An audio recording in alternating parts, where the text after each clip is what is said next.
Vladimir Putin just issued a warning to the United Kingdom that has sent shockwaves through Westminster and triggered the emergency protocols across the entire government. This isn't diplomatic posturing. This isn't the usual back and forth between rival nations. This is a direct, explicit threat that has forced Parliament to issue urgent orders to prepare for scenarios that haven't been seriously considered since the Cold War. Minutes ago, government ministers were pulled from meetings and briefed on intelligence that's so alarming, so immediate that the response has to happen now. The military has been placed on heightened alert. Emergency services are activating contingency plans. And ordinary British citizens have no idea how serious this situation has become. What Putin said in his address wasn't vague. It wasn't open to interpretation. He named Britain specifically, outlined consequences explicitly, and set a timeline that gives the UK virtually no room to manoeuvre. This is the most dangerous moment in UK-Russia relations in decades, and what happens in the next few hours could determine whether this remains a war of words or escalates into something far worse. Let's start with exactly what Putin said, because the precise language matters enormously. In an address delivered from the Kremlin just over an hour ago, Putin directly accused the United Kingdom of crossing red lines that Russia had clearly established. He claimed that British intelligence services are actively operating inside Russian territory, coordinating with Ukrainian forces to target critical Russian infrastructure. He alleged that British-supplied weapons have been used in strikes deep inside Russia, including attacks on civilian areas, and then came the threat that has everyone in London terrified. Putin stated, and these are his words translated directly: "The United Kingdom must understand that its actions have consequences. Russia possesses the means to respond to aggression against our territory and our people, and we will use those means without hesitation if British provocation continues." That phrase that means to respond is diplomatic code that everyone understands. He's talking about military retaliation. He's talking about strikes against British targets, and he's making it clear that Russia is prepared to escalate, but it wasn't just the words, it was the context. Putin delivered this address flanked by senior military commanders, including the heads of Russia's strategic rocket forces and naval command. The symbolism was deliberate and unmistakable. He was showing that Russia's nuclear and conventional forces are ready, that the people who would execute any retaliation were right there with him, that this isn't an empty threat, but a coordinated military posture. Intelligence analysts in London noticed something else that's even more concerning. During the address, Putin referenced specific incidents, specific dates, specific locations of British involvement in Ukraine. The level of detail suggests that Russia has intelligence sources that are either very good or very lucky. And if they know this much about British operations, they might know enough to target them effectively. The British government's response has been immediate and intense.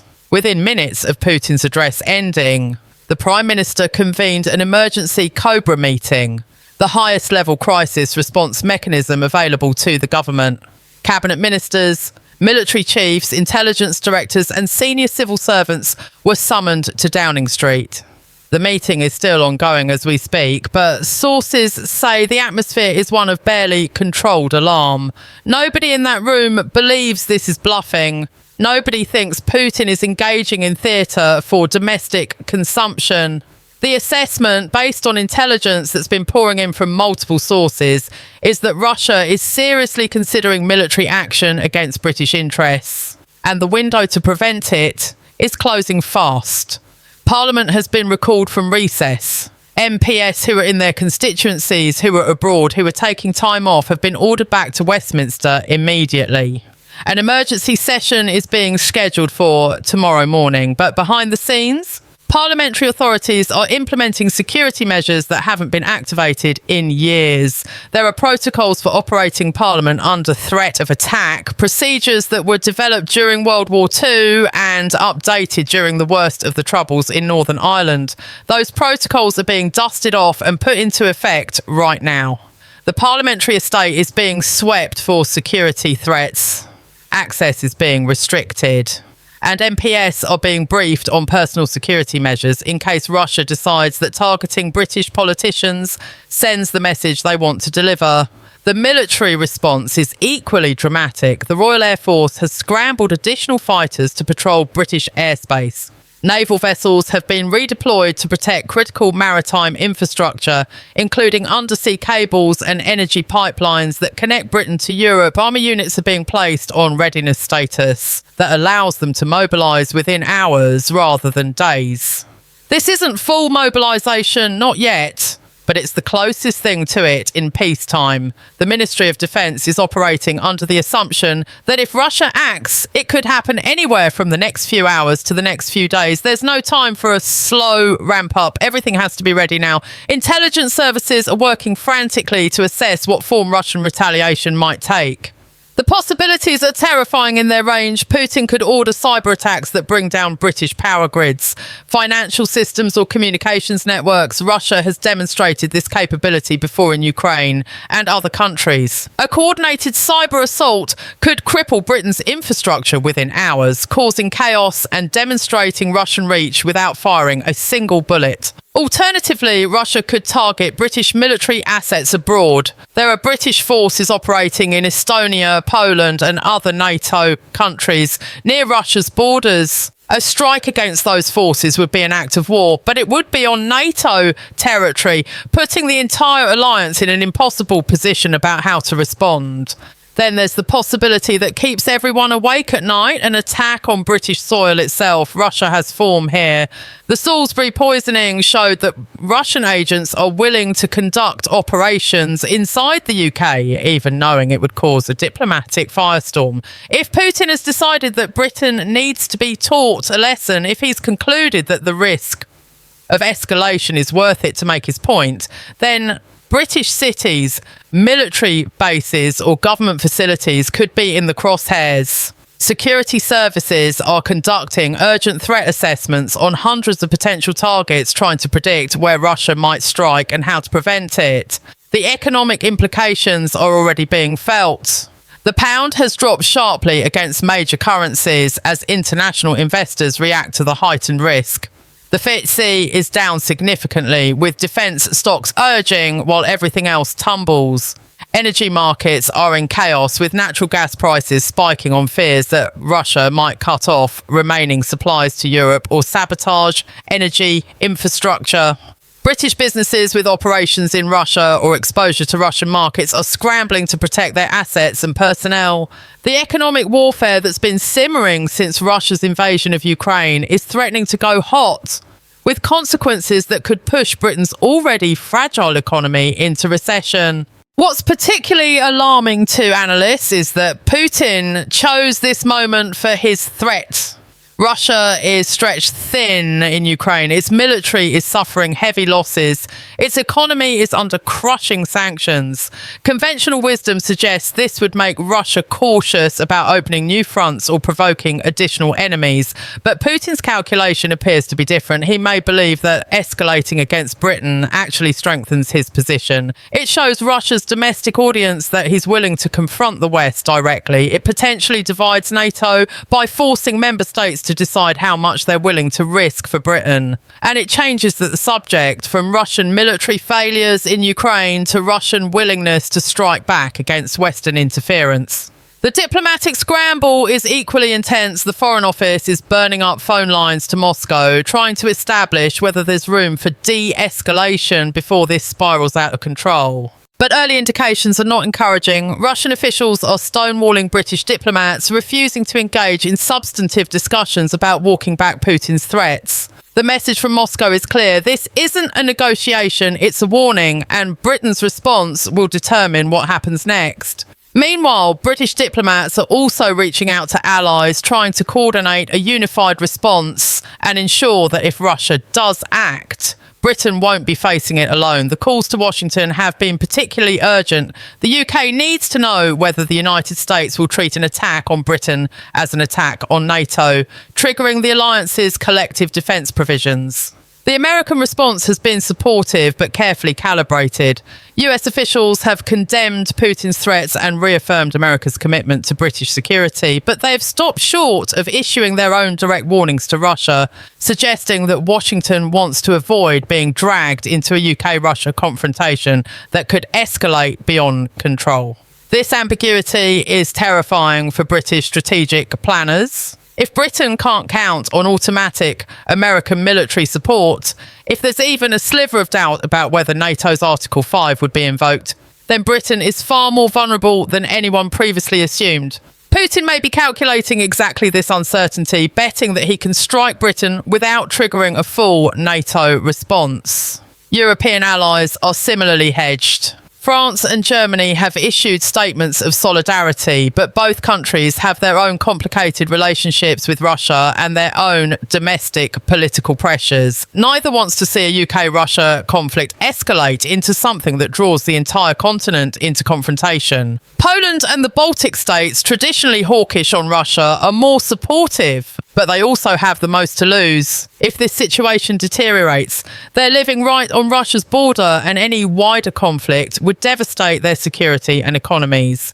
The diplomatic consensus that Britain desperately needs is proving difficult to achieve, and that fragmentation is exactly what Putin wants to see. Back in Britain, the public is only just beginning to grasp how serious this is. Government officials are walking a tightrope, trying to prepare the country for potential threats without causing mass panic.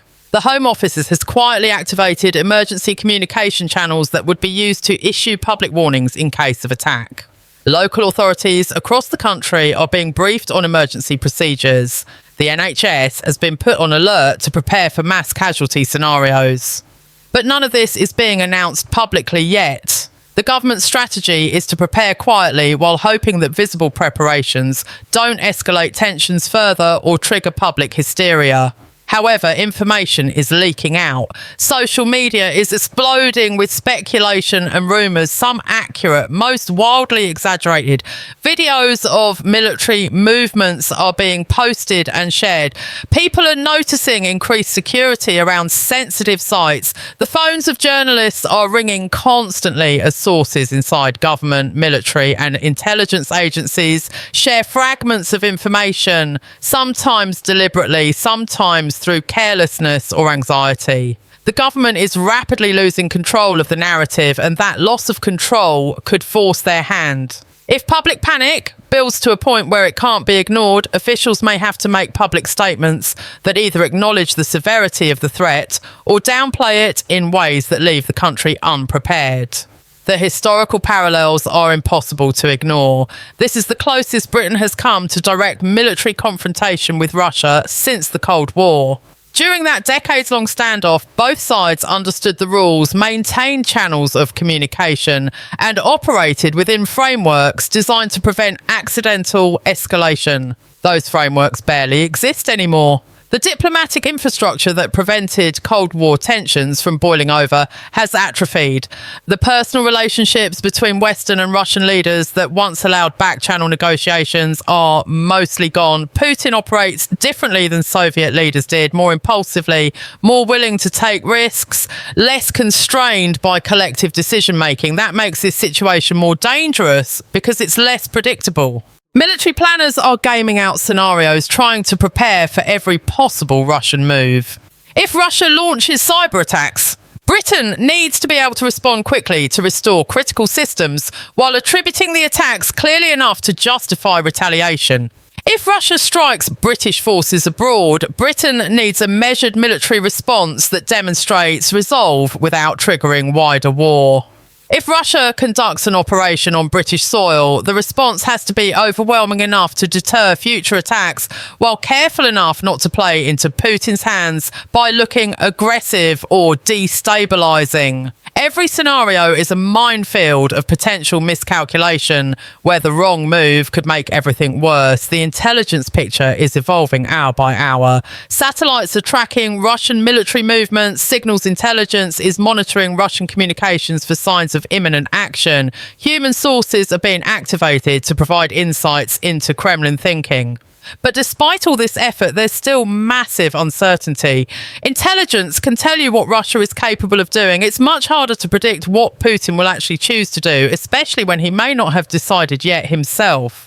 The assessment from MI6 and GCHQ is that Russia has positioned assets to strike British interests in multiple ways. But whether Putin gives the order depends on factors that may include Britain's response, international reaction, and his own calculation of costs and benefits. Economic planners are preparing for worst-case scenarios. If Russia does strike and this escalates into sustained confrontation, Britain's economy will take a massive hit. Trade routes could be disrupted, energy supplies could be threatened, financial markets could crash. The government is dusting off contingency plans for rationing, for maintaining critical supplies, for keeping the economy functioning under conditions of partial warfare.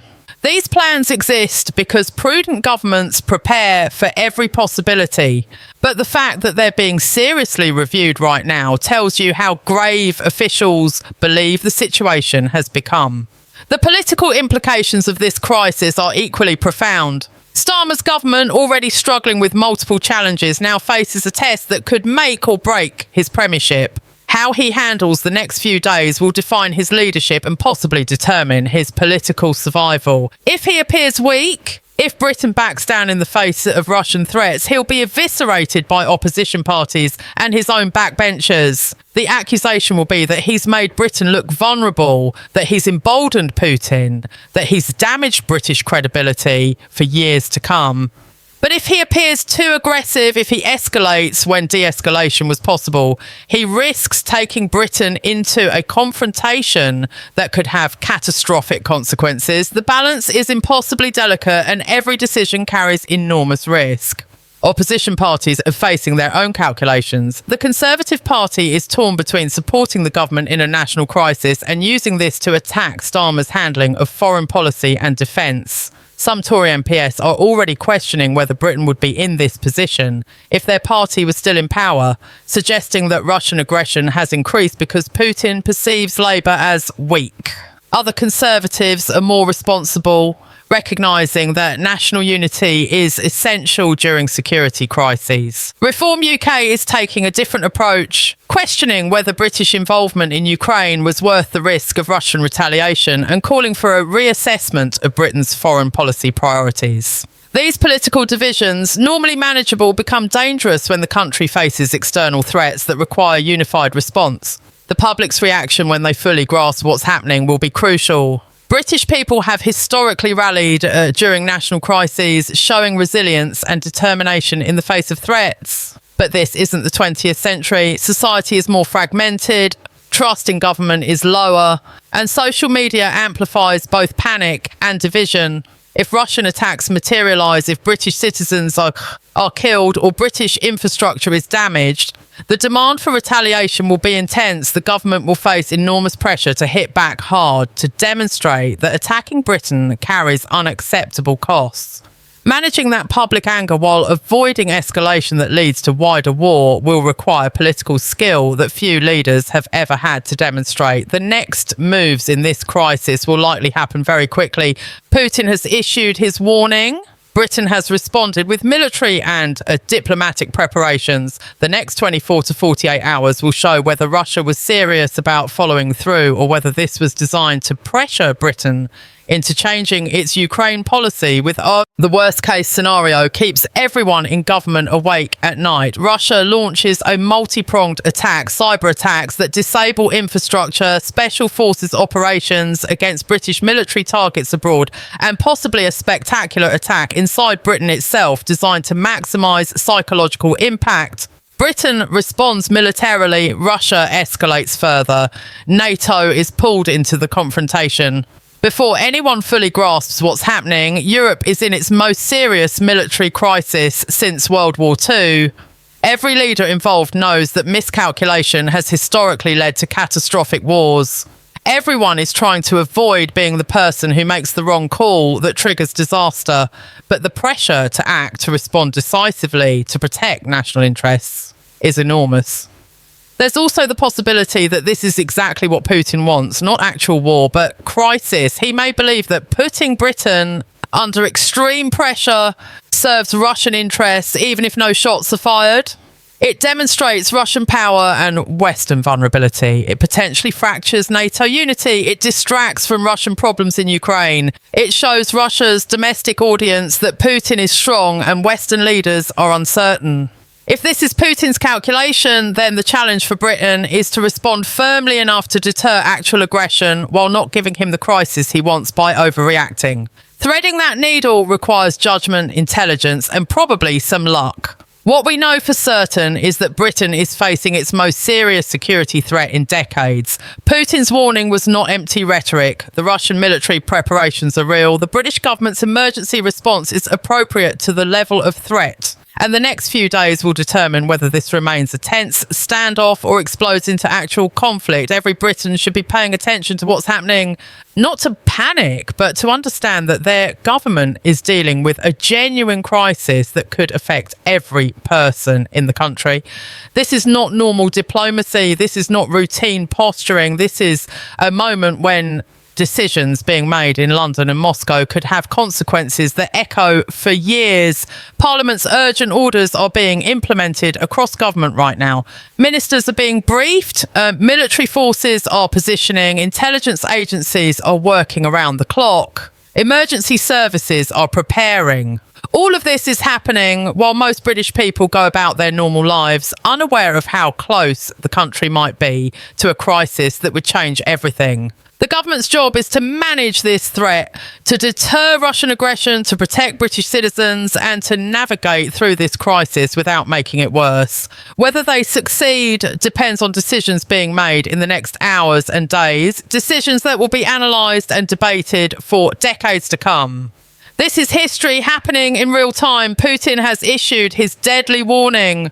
Britain is responding with urgent preparation, and what comes next could reshape British security and European stability for a generation. The stakes could not be higher, the danger could not be more real, and the world is watching to see whether leadership on both sides can pull back from the brink, or whether this spirals into confrontation that nobody truly wants, but everyone may be unable to prevent.